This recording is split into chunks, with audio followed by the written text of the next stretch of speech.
Hi my dear ninth class. चलो करते हैं आपका चैप्टर मोशन। फिजिक्स से है, सबसे ज्यादा डरावना लगता है बच्चों को, पर बहुत आसान है। जल्दी से उस पर बढ़ते हैं। मोशन का मतलब कुछ नहीं है, whenever a person is moving. ठीक है, पर्सन मूव कर रहा है, ऑब्जेक्ट मूव कर रहा है, सारी चीजों के मूवमेंट को हम मोशन बुलाते हैं। There are total 3 types of motion, हम जिसमें से 2 पढ़ने वाले हैं इस चैप्टर में।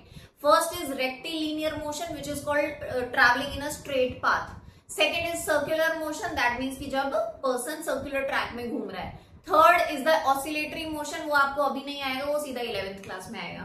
ठीक है, चलो करते हैं रेक्टिलिनियर मोशन और सर्कुलर मोशन से रिलेटेड चीज। अब यहाँ पर ना पहले ही मैं आपको एक क्वेश्चन दे देती हूँ, हिंट, एज अ हिंट, कि मैं यूजुअली जब भी किसी 9th क्लास के बच्चे का इंटरव्यू लेती हूँ अपने एकेडमी में ज्वाइन करवाने के लिए, एक क्वेश्चन मैं हमेशा पूछती हूँ कि why is circular motion called an accelerated motion. ठीक है, आप सबने अगर फर्स्ट पीटी दे दिया है या नहीं दिया है, आने वाला है फर्स्ट पीटी, तो ये क्वेश्चन पक्का आएगा। Why is circulatory motion called an accelerated motion? Accelerated motion इसलिए है वो because in a circulatory motion the direction keeps on changing. Due to that continuous change in the direction, it is called accelerated motion. ठीक है, चलो अब आगे बढ़ते हैं। Rectilinear motion से स्टार्ट करेंगे, उससे पहले you need to understand a few terms here. The terms are we have certain set of quantities called scalar quantity and vector quantity. इसका डिफरेंस बहुत बार 2 नंबर के लिए पूछा जाता है। स्केलर क्वांटिटी वो क्वांटिटीज हैं जिनके पास सिर्फ मैग्नीट्यूड है, डायरेक्शन नहीं है। वेक्टर क्वांटिटी में मैग्नीट्यूड भी है, डायरेक्शन भी है। First difference. Number second, scalar quantity सिर्फ पॉजिटिव हो सकती है, it can never be negative. Vector quantity can be positive, negative और जीरो, कोई फर्क नहीं पड़ता। ठीक है, लास्ट एग्जांपल्स है हमारे पास स्केलर क्वांटिटी के, speed and distance. Vector quantity के एग्जांपल्स है velocity and displacement. Got my point? So दोबारा से एक बार करें। Scalar quantity has only magnitude, vector quantity has magnitude plus direction. Scalar quantity can always be positive, vector quantity can be positive, negative and zero. Scalar quantity के examples है speed and distance, vector quantity के examples है velocity and displacement. चलो अब आगे बढ़ते हैं। Next we are going to do what is distance. Distance is nothing but a total path travelled by any person, any object. किसी भी object ने जो टोटल पाथ ट्रेवल किया है उसे हम डिस्टेंस बुलाते हैं। फॉर एग्जाम्पल, अगर किसी पर्सन ने इनिशियल पॉइंट से अपनी जर्नी स्टार्ट करी, बी पे वो चला गया, ये 100 मीटर्स है, तो इसका टोटल पाथ ट्रेवल्ड कितना है? 100 metres, and this 100 metre is going to be called his distance. Distance की एसआई यूनिट क्या होती है? मीटर्स। Got my point? अब अगर मान लो हम ये बोले कि ए से बी पर गया था 5 सेकेंड्स में, 5 सेकेंड्स में, तो ये क्या हो गया हमारा? टाइम। टाइम की ऐसा यूनिट क्या होती है?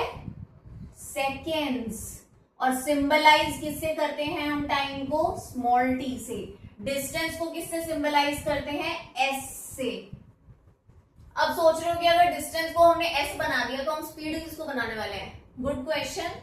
स्पीड को हम सिंबलाइज करते हैं V से, जिसकी SI यूनिट होती है metre per second, which is also written as ms-1। क्यों लिखा है ms-1? अभी समझा देती हूँ। फॉर्मूला क्या है हमारे पास? फॉर्मूला है speed is equals to distance upon time, which means V is equals to S upon T। अब यहाँ पर ऐसा यूनिट्स पुट कर दो, डिस्टेंस की ऐसा यूनिट मीटर्स, टाइम की ऐसा यूनिट सेकेंड। तो इसी सेम चीज को अगर हम इंटरप्रेट कर दें तो v is equals to m upon s, which means अगर s को ऊपर लाओगे, बीच में से हटाओगे। बहुत सारे बच्चों को ये भी नहीं पता होता कि ms-1 क्यों लिखते हैं। प्लीज ध्यान से देख लो, जब जब हम इसे डिनोमिनेटर से उठाकर न्यूमरेटर में ले आते हैं, मतलब कि जब जब हम ये बीच में से डिवीजन का साइन हटाते हैं, तो इट बिकम्स ms-1। ये रेसिप्रोकल होने की कीमत चुका रहा है यहाँ पर। So that is why the SI unit becomes ms-1। So speed की SI यूनिट क्या है? Metre per second. डिस्टेंस की SI यूनिट क्या है? मीटर। टाइम की SI यूनिट क्या है? सेकेंड्स। हमेशा याद रखना, इनके अलावा आप क्वेश्चन सॉल्व नहीं कर सकते हैं, आपको अपना आंसर मीटर पर सेकेंड में ही निकालना पड़ेगा। इनिशियली यस, प्रैक्टिस कराने के लिए हम किलोमीटर पर आवर में भी करेंगे, लेकिन metre per second is the exact apt unit which you are going to be using for the entire chapter. Got my point? चलो ये तो चलो हमारा आ गया स्पीड का, प्लीज इसे नोट डाउन कर लो यहाँ तक। Speed is equals to distance upon time with symbols and with SI units please कर लीजिए इसको नोट डाउन। चलो वेलोसिटी करते हैं फिर। अब आता है हमारा नेक्स्ट वेलोसिटी। वेलोसिटी से पहले हम समझेंगे एक इंपॉर्टेंट चीज विच इज कॉल्ड डिस्प्लेसमेंट, क्योंकि डिस्प्लेसमेंट का यूज होने वाला है वेलोसिटी में। नाउ एक चीज तो थी डिस्टेंस। डिस्टेंस क्या था? Distance is nothing but the total path travelled by any substance और ऑब्जेक्ट। ठीक है, टोटल पाथ जो ट्रेवल किया जाता है उसको हम बुलाते हैं distance. Displacement is the shortest distance between the initial and the final point.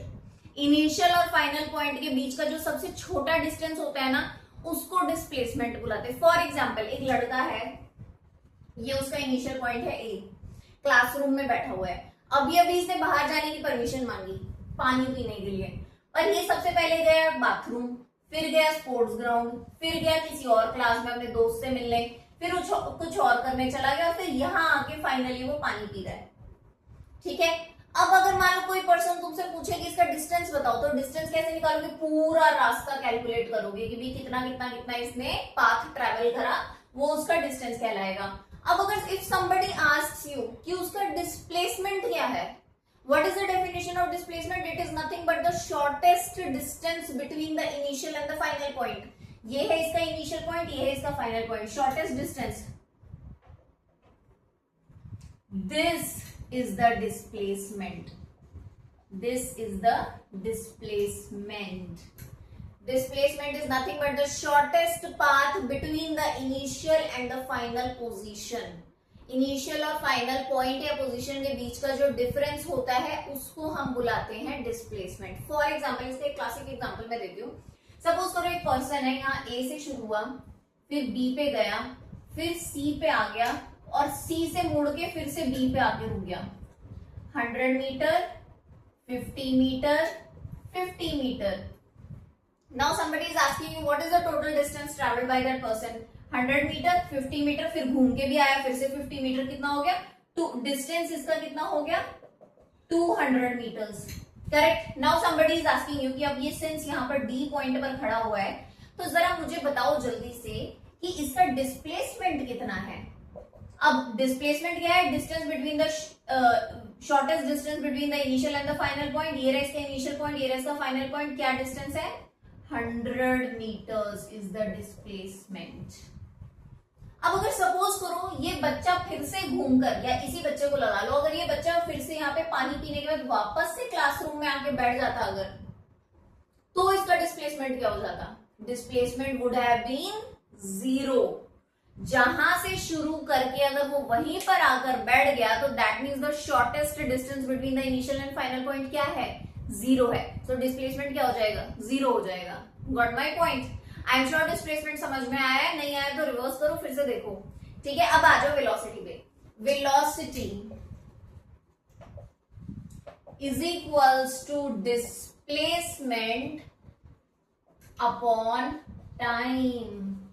अब यहां पर आप सोच रहे हो कि अब इनके सिंबल्स क्या बनेंगे? इनके सिंबल्स भी सेम बनने वाले हैं। वेलोसिटी का सिंबल इज v, डिस्प्लेसमेंट का सिंबल इज s, टाइम का सिंबल तो t है ही। और इसकी एसआई यूनिट क्या बनेगी? इसकी भी एसआई यूनिट बनेगी metre per second. Velocity, speed, both goes hand in hand. The only difference is speed is a scalar quantity, velocity is a vector quantity. Got my point?